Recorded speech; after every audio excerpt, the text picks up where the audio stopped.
주님의 사랑하심을 여러분께 전합니다. 오늘 함께 은혜 받을 말씀은 구약 여호수아서 24장 14절에서 18절 말씀입니다.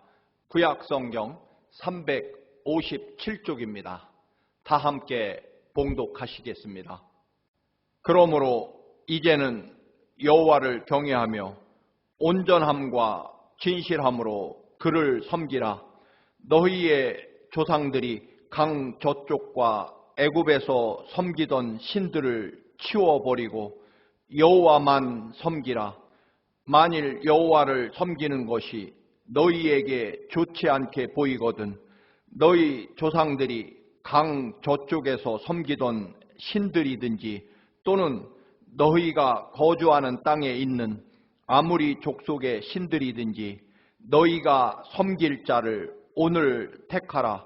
오직 나와 내 집은 여호와를 섬기겠노라 하니 백성이 대답하여 이르되 우리가 결단코 여호와를 버리고 다른 신들을 섬기기를 하지 아니하오리니 이는 우리 하나님 여호와께서 친히 우리와 우리 조상들을 인도하여 애굽 땅 종되었던 집에서 올라오게 하시고 우리 목전에서 그 큰 이적들을 행하시고 우리가 행한 모든 길과 우리가 지나온 모든 백성들 중에서 우리를 보호하셨음이며 여호와께서 또 모든 백성들과 이 땅에 거주하던 아무리 족속을 우리 앞에서 쫓아내셨음이라. 그러므로 우리도 여호와를 섬기리니 그는 우리 하나님이시니이다 하니라. 아멘. 가만히 생각해 보면 하나님으로부터 받은 은혜와 축복이 저에게는 참 많습니다. 어느 것 하나 하나님의 은혜와 축복이 아닌 것이 없습니다. 저도 정녕 충청도 산골 마을에서 이 뉴욕에 참 아름다운 청암교회 교인들과 하나님을 섬기는 목사가 되어 있습니다. 꿈에도 생각하지 못했던 그런 삶입니다. 그런데 이 모든 축복의 이유는 오직 한 가지뿐입니다. 바로 하나님을 믿는 믿음 때문입니다. 그런데 제 믿음은 주님이 제게 주신 사랑에 비하면 혹은 순교의 각오로 신앙생활하는 그런 분들에 비하면 정말 겨자씨만한 믿음일 것입니다. 그 작은 믿음을 하나님께서 보시고 저에게 이토록 큰 사랑과 축복을 주셨습니다. 그래서 더 은혜이고 더 감사합니다. 오늘 본문은 여호수아가 가나안 정복을 마치고 그 정복한 땅을 12지파에게 각각 분배하고 이제 죽음을 앞두고 간곡한 유언 혹은 부탁을 이스라엘 백성들에게 주는 마지막 설교와 같은 내용입니다. 본문 앞에는 그동안 하나님께서 아브라함을 부르셔서 믿음의 조상으로 세우시고 430년 동안 이집트 노예로 살던 이스라엘을 어떻게 가나안까지 인도해 주셨고 사랑해 주셨는지를 회고합니다. 이제 12지파가 각각 땅을 분배받아 풍요로운 이 가나안 땅에서 살아가게 될 때 모든 것이 하나님의 은혜임을 잊지 말고 가나안에 오기 전 옛날 강 건너 혹은 홍해바다 건너에 살던 그 습관과 삶을 완전히 버리고 오직 하나님만 섬기라고 하는 그런 간곡한 고별 설교이며 유언입니다. 원래는 비천한 떠돌이 유목민 하비루였던 이스라엘, 하나님께서 그들을 선택해 주십니다. 이집트 노예로 400년을 아무런 희망도 없이 400년 동안 살아오던 이스라엘, 그들을 구출하셔서 친히 홍해바다를 육지처럼 건너가게 하시고 하늘에서 만나로 내리셔서 그들을 먹이시고 낮에는 구름 기둥과 밤에는 불 기둥으로 이스라엘을 보호하시고 바위에서 생수를 마련하시고 심지어는 이스라엘을 하나님께서 등에 업고 광야를 지나셨다라고 말씀하십니다. 그럼에도 이스라엘은 그토록 끝없이 하나님께서 이스라엘을 사랑해 주심에도 그들은 수없이 하나님의 은혜를 배반하고 불평하게 됩니다. 하나님은 그런 이스라엘을 차마 버리시지 못하고 약속하신 대로 가나안까지 동행하시고 인도하시고 또는 대신 싸우셔서 젖과 꿀이 흐르는 약속의 땅을 마련해 주셨고 이제 이스라엘은 편히 정착해서 살게 되었습니다.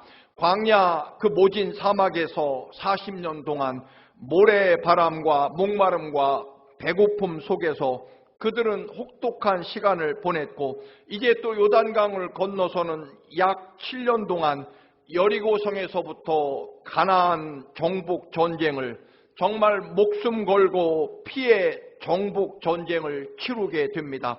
이제 모든 가나안 땅을 거의 점령하고 세겜에 모여 지파별로 땅을 분배해 줍니다. 이제 여호수아는 외칩니다. 14절입니다. 그러므로 이제는 여호와를 경외하며 온전함과 진실함으로 그를 섬기라. 너희의 조상들이 강 저쪽과 애굽에서 섬기던 신들을 치워버리고 오직 여호와만 섬기라. 그러므로 강 저쪽 옛날 노예들의 습관을 버리고 온전함과 진실함으로 오직 여호와만 섬겨야 한다는 것입니다. 온전히 진실함과 오직 여호와만 섬기지 않으려면 차라리 다른 신들을 섬기라고 합니다. 여호수아는 정녕 피를 토하는 심정으로 외칩니다. 너희가 어떤 신을 섬기든 오직 나와 내 집은 여호와를 섬기겠노라라고 선언합니다. 여호와의 이 선언은 첫째로 다른 사람이 가나안 땅에서 어떤 모양으로 살아가든지 나 여호수아와 우리 가족은 오직 여호와 하나님만 섬기겠다는 고백입니다. 또 세상 환경이 어떻게 변하든지 간에 나와 내 가족은 오직 여호와 하나님만 섬기겠다는 약속입니다. 아무리 살아가는 삶의 환경이 앞으로 달라진다고 할지라도 심지어는 나라가 망해서 머나먼 나라 바벨로니아로 다시 포로로 끌려간다고 할지라도 그곳이 광야든 풍요로운 가나안 땅이든 상관없이 환경에 절대로 영향받지 않고 오로지 하나님에 대한 사랑과 감사가 변하지 않을 것이라는 그런 약속과 고백입니다. 또한 하나님이 어떻게 우리 가족과 나를 인도해 주시든지 어떤 삶의 환경과 형편과 또는 살아가는 방법을 주시든지 건강하든 병들든 성공하든 실패하든 나보다 더 나를 사랑하시고 또 나를 살리시기 위하여 십자가의 아들을 대신 죽게 하실 만큼 그렇게 나를 사랑하시는 하나님의 사랑하심을 믿기 때문에 하나님께서 나와 우리 가족을 어떤 곳으로 인도하시든 고난과 시련의 장소로 혹은 때로는 혹독한 그런 어려움의 방법으로 우리를 인도하신다고 할지라도 나와 내 집은 여전히 하나님만 섬기겠다라고 하는 것입니다. 즉 어떤 환경, 어떤 조건, 어떤 시대, 어떤 형편에 있을지라도 또는 굉장히 부유하고 놀라운 축복의 그런 편안한 자리에 처하든 아니면 메마른 광야 사막과 같은 또는 처절하게 실패하고 멸망한 자리에 처하든 하나님을 향한 나의 믿음과 고백은 절대로 흔들리거나 상황에 따라 변하지 않을 것이라는 약속을 합니다. 목숨을 건 혹독한 전쟁도 그쳤고 좋은 땅에서 행복하게 살아갈 그런 새로운 희망에 부풀어 있는 이스라엘에게 여러분 가장 무섭고 두려운 것은 여유로운 삶의 형편에서 하나님의 은혜를 잊을까 하는 걱정입니다. 그동안 어려움에다가 이제는 가나안에 살면 치명적인 가나안 원주민들의 삶의 방식이 유혹이 다가올 것이기 때문입니다. 그래서 여호수아는 환경과 조건이 달라져도 오직 변함없이 하나님만 바라보고 하나님을 섬기라고 하는 부탁입니다.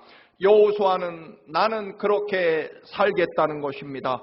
여호수아의 그 비장한 설교를 들은 이스라엘 백성은 16절에서 주님을 저버리고 다른 신을 섬기는 일은 절대로 우리가 하지 않을 것이라고 맹세하며 하나님을 선택합니다. 하나님의 사랑이 어떤 상황에서도 변하지 않습니다.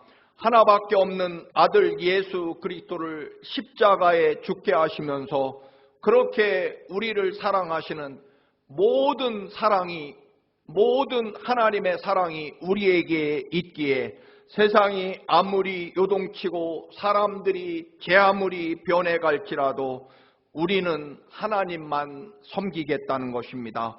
사랑하는 교우 여러분, 그토록 길고 무서운 코로나19 이 전염병을 어느 정도 물리쳤나 했더니 델타 바이러스가 또 기승을 부립니다. 그래도 주님이 우리를 사랑하시는 사랑하심은 변함이 없기에 우리도 여전히 주님을 사랑하겠다는 것입니다. 다니엘과 그의 세 친구에게 세상 최고의 영광이 찾아와도 반대로 사자굴에 던져지고 7배나 뜨거운 용광로 속에 던져질지라도 다니엘과 세 친구는 우상에게 절하거나 하나님 앞에 기도를 멈추지 않았다는 것입니다. 하나님의 사랑이 중단되지 않기에 아무리 상황이 사자굴이든 뜨거운 용광로든 아니면 그 나라의 최고의 자리 총리나 장관의 자리에 앉게 될지라도 하나님을 향한 세상은 변하고 내 자리는 변하고 내 조건과 또는 삶의 자리는 달라져도 오직 여호와 하나님에 대한 사랑은 절대로 바뀌지 않겠다라고 하는 것입니다. 하나님 사랑이 내 환경과 조건에 따라 바뀌거나 달라지지 않으시기 때문에 그렇습니다. 그래서 어떤 상황에서도 오직 하나님만 섬겨야 한다는 것입니다. 이제 우리는 예수를 믿는 믿음 안에 있습니다. 예수님의 사랑 안에 있습니다. 믿음과 구원의 울타리 밖의 삶을 살아갈 수 없다라고 하는 것입니다. 창세기 32장입니다. 죽 한 그릇과 거짓으로 형과 아버지를 속이고 큰아들의 상속권을 가로채고 도망쳤던 야곱이 이제 큰 부자가 되어 20년 만에 고향으로 돌아옵니다. 고향을 눈앞에 둔 약복강 건너에서 형 에서가 분노와 원한을 가지고 400명의 군대를 이끌고 온다는 소식에 야곱은 강을 건너 가나안 땅으로 들어가지 못합니다. 강 건너 이쪽에 혼자 남아 밤을 지새우게 됩니다. 형에게 선물 공세도 퍼부었습니다. 그리고 여자와 아이들을 앞세우기도 했습니다. 그러나 형은 여전히 400명의 군대를 이끌고 달려오고 있습니다. 죽음의 공포에 떨던 그 밤에 하나님께서 강 건너에 혼자 있는 야곱을 찾아오십니다. 걱정과 두려움은 가득 차 있었으나 기도가 없었던 그 밤에 인간적인 술수와 계산과 방법만 있었고 하나님의 음성은 없었던 그 밤에 하나님께서 야곱을 찾아오십니다. 그리고 야곱은 그 밤에 하나님을 붙잡고 매달려서 이스라엘이라는 이름을 가지고 새로운 변화된 삶의 모습과 가치관으로 약복강 강을 건너게 됩니다. 약복강을 건너려면 믿고 의지하는 존재가 바뀌어야 한다는 것입니다. 대부분의 사람들은 많은 돈과 권력이 자기 힘이며 자기 존재의 근거라고 착각합니다. 돈은 야곱에게 이미 충분합니다. 결국 야곱은 홀로 하나님 앞에 서게 됩니다. 사랑하는 교우 여러분, 삶의 진정한 위기란 사업이 실패하고 건강을 잃어버리는 그런 때가 아닙니다. 여러분, 진정한 위기는 하나님의 말씀과 뜻이 제대로 들리지 않는 것, 하나님의 뜻과 음성을 제대로 듣지 못하는 것이야말로 우리의 삶에 그리스도인에게 가장 심각한 위기라는 것입니다. 창세기 32장 24절에 보면 어떤 이상한 존재가 나타나 다짜고짜 야곱을 붙잡아 넘어뜨리려고 합니다. 두려움에 떨던 야곱은 자기를 죽이려고 형이 보낸 자객으로 알았을 것입니다. 그래서 젖먹던 힘을 다해서 버티고 또 버팁니다. 살려고 발버둥을 칩니다. 하나님은 그토록 쓰러지지 않으려고 버티고 또 버티는 야곱의 엉덩이뼈를 내리쳐 부러뜨리십니다. 야곱은 더는 서 있을 수 없었고 버틸 수 없었습니다. 그러자 이번에는 야곱이 결사적으로 하나님을 붙잡고 이번에는 매달리게 됩니다. 날이 밝아오고 하나님이 내가 가야 하니 그만 놓거라. 당신이 내게 축복하지 않으면 절대로 놓을 수 없습니다. 그러자 하나님께서 너는 이제부터 야곱이 아니라 이스라엘이다. 속여먹는 자, 사기꾼이라는 의미가 담긴 야곱의 이름이 하나님과 겨루어 이긴 자라는 이스라엘로 변화되어서 강을 건너가게 됩니다. 성경을 자세히 보면 창세기 32장 24절에 야곱이 하나님과 씨름한 것이 아니라 하나님이 야곱에게 씨름을 거십니다. 하나님이 왜 야곱에게 찾아오셔서 야곱을 넘어뜨리려고 하셨을까요? 그것은 분명코 야곱에게 져주시려고, 야곱을 축복하시려고 싸움을 걸어오신 것입니다. 여러분이나 제가 아주 어린 아이에게 씨름을 하자고 할 때에는 그 아이를 이겨먹으려고 씨름하는 것은 결코 아닙니다. 져주려고, 아빠가 그 어린 아기에게 져주려고, 또는 아기가 이기게 해주려고 아이에게 씨름을 거는 것입니다. 사실 싸움은 하나님이 시작하셔서 분명 야곱의 패배로 끝이 났습니다. 야곱은 목숨 걸고 패배한 후에 결사적으로 하나님을 붙잡고 매달린 것에 불과합니다. 여러분, 절대로 잊어버리거나 착각하시면 안 됩니다. 하나님이 왜 그토록 우리에게 간절하게 기도하라고 그렇게 애원하실까요? 응답해 주시려고, 기도를 통해서 우리에게 주실 놀라운 하나님의 은혜와 선물이 있기 때문에, 하나님이 준비하신 위대한 축복과 능력과 은혜가 준비되어 있기 때문에 그것을 주시고 싶어서, 그것을 우리가 꼭 받게 하시려고 하나님 편에서 제발 기도 좀 해라, 제발 달라고 해라, 제발 간절하게 부르짖으라고 하나님이 주실 것이 있기 때문에 기도하라고 부탁하시는 것입니다. 여러분, 믿음은 자신의 의지와 고집과 노력으로 발버둥을 치고 끝까지 버텨내는 것이 아니라 결국 모든 것을 포기하고 하나님께 결사적으로 매달리는 것입니다. 여러분, 버티지 마십시오. 끝까지 내 힘으로, 내 노력으로 서보겠다고 하나님 앞에 버티면 그거야말로 가장 불행한 일일 것입니다. 하나님은 우리가 하나님께 매달리시기를 원하십니다. 사랑하는 교우 여러분, 다시 한번 부탁을 드립니다. 하나님 앞에 버티지 마십시오. 하나님께 매달리시기를 축원합니다. 여러분, 내 평생 살아온 것, 익숙한 것, 움켜쥐고 있는 것을 깨뜨려 버리는 것은 대단히 어렵고 아픈 일일 것입니다. 그러나 하나님께서 그것을 버리고 깨트리시는 이유가 무엇입니까? 하나님의 사람은 자기 마음대로 사는 사람이 아니라 하나님을 바라보고 끝까지 하나님께 매달리고 하나님 붙잡고 사는 것이라고 말씀하시는 것입니다. 오늘 야곱의 불안과 공포는 돈이 없기 때문이 아니었습니다. 돈은 야곱에게 많이 있습니다.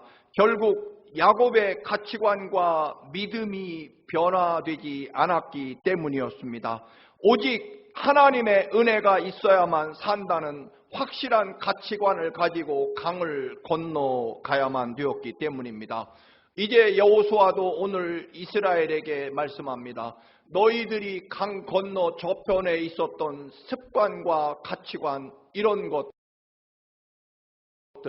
주인을 의지하고 사람의 방법대로 살아가고, 그리고 다른 신은 편한 신, 육체의 욕망과 쾌락을 채워주는 그런 것들을 버리고 오직 하나님만 섬기라고 하는 그런 간절한 여호수아의 부탁입니다. 강 건너의 습관을 버리고 우리는 요단강을 건너왔다라고 하는 것입니다. 그 믿음을 지켜내야만 한다는 것입니다.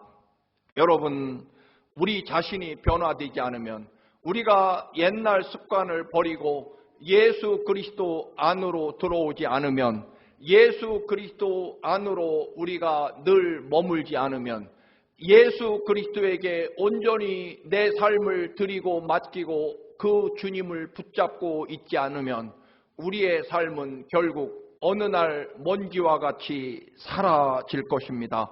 여러분, 야곱이 이겨야 합니까? 하나님이 이겨야 합니까? 인간 야곱이 처절하게 패배하고 하나님이 승리하는 것, 그것이 야곱에게 가장 위대한 축복이며 또한 야곱의 삶의 가장 위대한 승리입니다. 하나님께 엉덩이 뼈를 맞아 부러지고 그리고 땅에 쓰러진 다음에 이제부터는 버티는 것이 아니라 하나님을 간절히 붙잡고 매달리는 삶이 시작됐을 때 야곱은 야곱이 아니라 이제 이스라엘이라는, 하나님과 겨루어서 분명코 패했지만 처절하게 패했음에도 하나님은 야곱이 이겼다라고 해주십니다. 여러분, 우리가 언제 이기는지 아십니까? 하나님 앞에 철저하게 우리의 삶이 패배하고 하나님이 내 삶에서 승리하셨고, 그리고 패배한 내가 이제 모든 것을 다 포기하고 내려놓고 오직 하나님만이 내 생명이며 내 소망이라고 하나님을 붙잡고 매달릴 때 비로소 우리는 가장 위대한 영광과 축복과 이전과 비교할 수 없는 강 건너 그리스도 안에 들어오기 전의 삶과 비교할 수 없는 영원한 하나님 나라, 거룩한 살아계신 하나님의 백성으로, 자녀로 가장 위대한 승리와 영광을 누리며 살아가게 될 것입니다. 언제요? 하나님과의 싸움에서 패배했을 때, 하나님이 내 삶에서 승리하셨을 때, 하나님의 뜻대로, 인도하심대로 결사적으로 하나님 가시는 곳, 하나님 뜻대로 하나님의 말씀에 내가 결사적으로 매달려 하나님께 붙어 살 때, 하나님의 이끄심과 인도하심에 철저히 매달릴 때 비로소 우리는 하나님께 완벽하게 패배할 때 우리는 비로소 이전과 비교할 수 없는 정령 위대한 승리와 영광이 우리에게 시작된다라고 하는 것입니다. 여러분, 다시 한번 버티고 또는 하나님과 싸워 이기려고 하지 마시기 바랍니다. 하나님께 처절하게 패배하시고 그리고 하나님께 매달려 하나님을 붙잡는 삶이 되시기를 바랍니다. 야곱은 축복은 자기가 만드는 것이라고 생각했습니다. 아버지도 속이고 형도 속여서 실제로 외삼촌도 속여서 성공했습니다. 부자가 되었습니다. 그러나 하나님은 그것을 철저하게 부수십니다. 야곱이 더는 아무것도 할 수 없고 오로지 하나님께 생명을 걸고 매달리게 됐을 때 오직 하나님의 은혜만 구하게 됐을 때, 하나님이 승리하셨을 때 하나님은 비로소 야곱의 인생과 삶이 승리했다라고 말씀하십니다. 여러분, 주님 안으로, 주의 은혜 안으로 세상 저 건너편 이집트와 또는 바벨론의 강을 건너 하나님의 약속과 은혜의 땅으로 건너오게 된 여러분, 이제 우리는 여전히 세상 흔들리고 사람들이 아무리 변해갈지라도 우리의 결심이 분명해야 됩니다. 오직 주님만 섬기겠다라고 하는 것입니다. 사랑하는 교회 여러분, 언제부터 우리가 믿음을 갖게 됩니까? 그것은 내가 하나님께서 얼마나 나를 사랑하시는지, 그래서 십자가에 내 대신 죽기까지 사랑하시는 하나님의 생명과 피의 사랑, 그 은혜를 깨달을 때 우리의 믿음은 시작됩니다. 다른 말로 말하면 하나님의 십자가 보혈의 사랑을 보게 되는 순간부터일 것입니다. 나보다 나를 더 사랑하시는, 나를 위해 죽기까지 사랑하시는 주님. 갈라디아서 2장 20절, 내가 육체 가운데 사는 것은 나를 사랑하사 나를 위하여 자기 몸을 버리신 하나님의 아들을 믿는 믿음 안에서 사는 것이라. 사랑하는 교우 여러분, 십자가에 내 대신 죽으실 만큼 그 모든 보혈의 피를 쏟아 우리를 사랑하십니다. 그래서 세상이 강하고 또는 세상이 험해도 상관없습니다. 하나님께서 이 우주 만물의 주인이시며 또한 죽음으로 나를 사랑하시기 때문입니다. 이제 인간의 생각과 또는 믿음 없는 길, 강 건너로 다시 되돌아갈 수는 없습니다. 오직 의인은 믿음으로 말미암아 살리라는 이 위대한 고백처럼 사랑하는 교우 여러분, 믿음으로 사시기를 바랍니다. 그것도 오직 하나님을 믿는 믿음, 그 믿음 안에서 세상이 흔들리고 사람들이 아무리 변해가도 여러분, 오직 나와 내 집은 오직 여호와 하나님만 섬기기로 결심하며 이 어려운 코로나 시대를 극복하고 여전히 하나님의 살아계심과 사랑 안에 거하시는 여러분의 믿음과 축복이 되시기를 간절히 축원합니다. 할렐루야. 존귀하시고 거룩하신 아버지, 나보다 더 나를 사랑하시고 나를 위해 십자가에 죽기까지 그 보혈의 피 한 방울 남김없이 다 쏟아 우리를 사랑하신 주님의 사랑, 그 은혜 안에 서게 하여 주옵소서. 세상 흔들리고 사람들은 변해갈지라도 십자가 보혈의 사랑, 그 은혜 안에 우리가 머물게 하옵소서.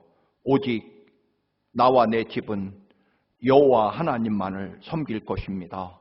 주님, 우리 모두의 고백과 믿음을 받아 주옵소서. 예수 그리스도의 이름으로 기도드립니다. 아멘.